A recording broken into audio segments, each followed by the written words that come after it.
Bismillahirrahmanirrahim. Mohon izin ya, kami 4 hari lalu kurang lebih menerima berita itu, Masya Allah. Jadi ada kuli Bu, Pak, kisah nyata ya, di daerah ujung Jawa sana. Kami sebutkan namanya karena ini orang baik, tung teladan. Namanya Mbah Darjo. Mbah Darjo itu kuli-kuli angkat, dan semua diangkat yang kasar-kasar itu. Ya, ras, batu, disuruh orang angkat. Dan kadangkala tidak sedikit yang mencela ketika mengangkat itu, direndahkan posisinya. Saya dengan cepat qadar Allah meninggal dunia sesuai ajalnya. Wafat dimakamkan samping orang saleh. 9 tahun kemudian, ini kisah nyata, cucunya meninggal. Cucunya. Ayahnya menginginkan dimakamkan di samping kakeknya, Mbah Darjo tadi.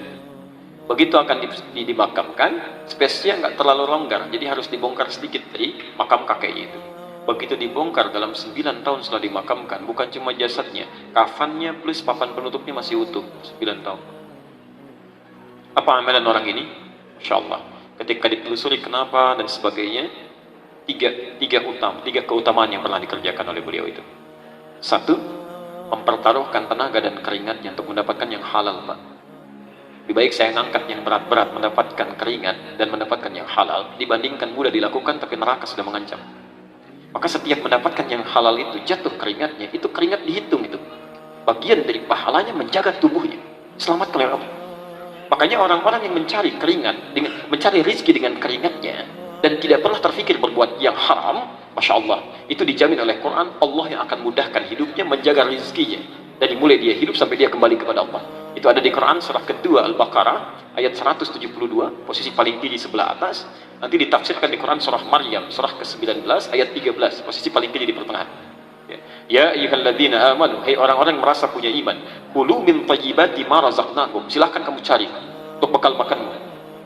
Min thayyibati, yang baik-baik, ma razaqnakum, kami yang sediakan.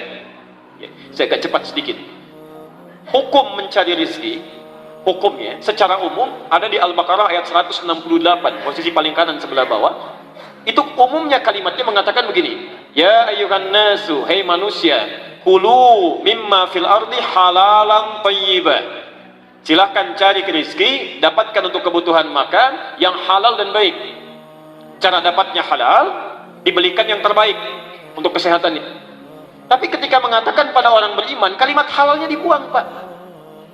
Silahkan cek, ya ayyuhan nasu halalan thayyiban, ya ayyuhalladzina amanu, ketika menyebutkan iman, halalnya dibuang. Kulu min thayyibati ma razaqnakum, silahkan cari yang baik-baik, kami sediakan, bukan kamu yang capek mendapatinya. Kenapa kalimat halalnya dibuang di ayat ini? Kata para ulama, karena orang-orang beriman itu dengan iman ada dalam jiwanya, akan otomatis membimbing mencari yang halal. Jadi kalau ada di sini mengaku beriman, beragama Islam, tapi masih memikirkan yang haram, maka ada masalah dalam imannya. Ada masalah, itu dijaga. Saya mohon maaf. Yang kedua, itu sabar dengan ujian. Begitu cari, dicela, gitu kan? Direndahkan, alhamdulillah. Bukankah bersabar dalam ujian mendatangkan pahala? Apalagi saat dicela, oh Masya Allah, itu gratis, Bu. Jangan marah kalau sedang dicela, itu memindahkan pahala. Hadis Muslim, nomor hadis 5611 dari Abu Hurairah. Betul, hadza min hasanati wa hadza min hasanati. Kalau ada orang berbuat baik kemudian melakukan keburukan, itu pahala kebaikannya dipindahkan pada orang yang zalimi itu. Ada orang sholat, selesai sholat mencela orang lain yang belum sholat. Tuh lihat. Baru ngambil wudhu aja belum, kita udah jamaah kan? Alhamdulillah, ya kan? Nah, itu ketika mengucapkan kalimat itu, maka pahala sholatnya pindah pada orang bersangkutan. Selesai. Masya Allah, berapa banyak pahala yang dapat oleh orang tadi. Yang ketiga ini yang belum bisa saya lakukan sampai hari ini pun, Masya Allah, beliau mengikuti sunnah-sunnah orang-orang soleh sebelumnya, salafus soleh. Ibu, bapak sekalian, ini bocoran sedikit ya, antara kita aja di sini hari ini. Ada kebiasaan amalan dari sahabat Nabi, sampai generasi setelahnya, kalau sebelum tidur, itu suka punya amalan-amalan khusus dari petunjuk Nabi. Ada yang baca Quran dulu, sampai lelah baru tidur, ada.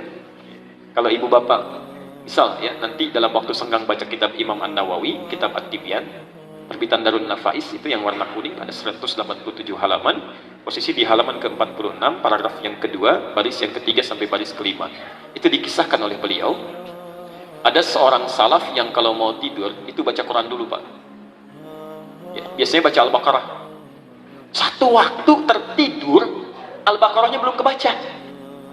Itu tiba-tiba tengah malam bangun, terkejut dia mimpi, temannya sampai kaget. Masa bakatnya kamu kenapa? Kata orang ini, wallahi laqad natahatil Baqarah. Saya mimpi tadi, saya diseruduk Al-Baqarah. Saking seringnya baca ayat itu, sehingga menjadi bagian dari hidupnya. Ada yang sebelum tidur itu suka memohon kepada Allah membebaskan dari sifat iri hati, lalu maafkan kesalahan orang. Ada. Itu di Musannaf Abdul Razak, nomor hadis 20.559, ya, jilid ke-11 halaman 187 dari Anas bin Malik. Itu disebutkan oleh Nabi besoknya sebagai ahli surga. Ketika kata Anas, bainama nahnu julusun 'inda Rasulillah. Ketika kami sedang duduk-duduk bersama Rasulullah di Masjid An-Nabawi, fa idza yaqul, tiba-tiba berkata, sayatlu 'alaikumul ana min hadzal fajji rajulun min ahlil jannah. Sekarang akan nampak pada kalian di pintu yang ini seorang lelaki calon penghuni surga. Fa'idha rajulun min ansarin, tiba-tiba yang nampak seorang lelaki ansar. Tanqudhu lihyatu min atharil wudu, janggutnya masih basah dengan air wudunya, tangan kirinya memegang sendal, masuk ke masjid 3 hari berturut-turut, yang disebutkan orang itu saja yang muncul. Diikuti fatabi'ahu Abdullah bin Amr bin As, diikuti oleh Abdullah bin Amr bin As ke rumahnya. Ya, fabata fihi 3 ayyamin, maka menginap di rumahnya 3 hari. Malam pertama ternyata tidak tahajud, artinya tidak rutin. Malam kedua, Masya Allah, bacaan Qurannya tidak seindah Abdullah bin Mas'ud. Abdullah bin Mas'ud itu kalau baca Quran lupa, itu malaikat turun.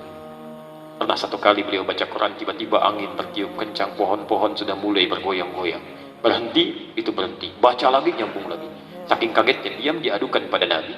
Ketika Rasulullah SAW menerima berita itu, kata beliau, tahukah anda at-tadri? At-tadri, tahukah anda, ketika anda sedang bacakan, malaikat berebut turun mendengarkan bacaanmu. Kalau diteruskan bacaanmu akan hancur tempat-tempat di sekitarmu itu. Insya Allah, saking indahnya. Makanya Abdullah bin Mas'ud di muka bumi diciptakan cuma 1. Coba kalau semuanya ini seperti Abdullah bin Mas'ud, Masya Allah, habis ini pasar raya, kita begitu dibacakan ya. Makanya ketika Bapak Ibu baca Quran, termasuk saya, malaikat gak pada turun. Cuma dicatat pahalanya gitu ya. Cuma dicatat. Baik, hari ketiga ternyata tidak puasa sunnah. Gak terlalu rutin. Sehingga bingung, ini orang apa amalannya? Allahu Akbar. Ketika fantalaka, ketika dia akan pergi, baru dikabari, ya, saya punya amalan nggak canggih-canggih seperti yang lain. Saya cuma membiasakan sebelum tidur di keheningan malam, memohon supaya dibebaskan dari sifat iri hati dan memaafkan kesalahan orang lain. Kata Nabi, surga itu, surga. Nah, Mbah Darjo tadi mencari yang paling ringan, bersolawat pada Nabi setiap sebelum tidur. Allahumma shalli ala Muhammad wa ala ali Muhammad. Itu sampai basah lisannya, sampai lelah baru tertidur. Dan kesaksian keluarganya pernah ketika membacakan itu sampai hitungan 16.000 salawat pada Nabi. Bukankah Nabi mengatakan, man shalla alaihi salatan wahidah sallallahu alaihi asyra salawat, siapa yang bersalawat kepadaku 1 kali, Allah membalasnya 10 kali. Maksud saya, mohon maaf ya, kalau beliau dipanggil pulang duluan, telah menghadap Allah, barangkali menurut Allah dosanya begitu kecil, amalnya sudah banyak, dijadikan hikmah untuk kita. Kalau saya, anda, kita dihidupkan sampai hari ini, di awal bulan Dzulhijjah, belum mau diampuni dosa juga, dengan cara apa lagi Allah mesti ampuni dosa kita? Cobalah, coba dulu merenung pelan-pelan. Satu saat kita pulang, satu saat kita meninggal. Dunia aja begitu dicari luar biasa, berangkat gelap, pulang gelap, dikumpul-kumpul. Apa anda pikir akan dibawa ke akhirat? Tidak. Jadi yang sementara aja begitu serius, kenapa yang hidup abadi tidak dicari dengan serius?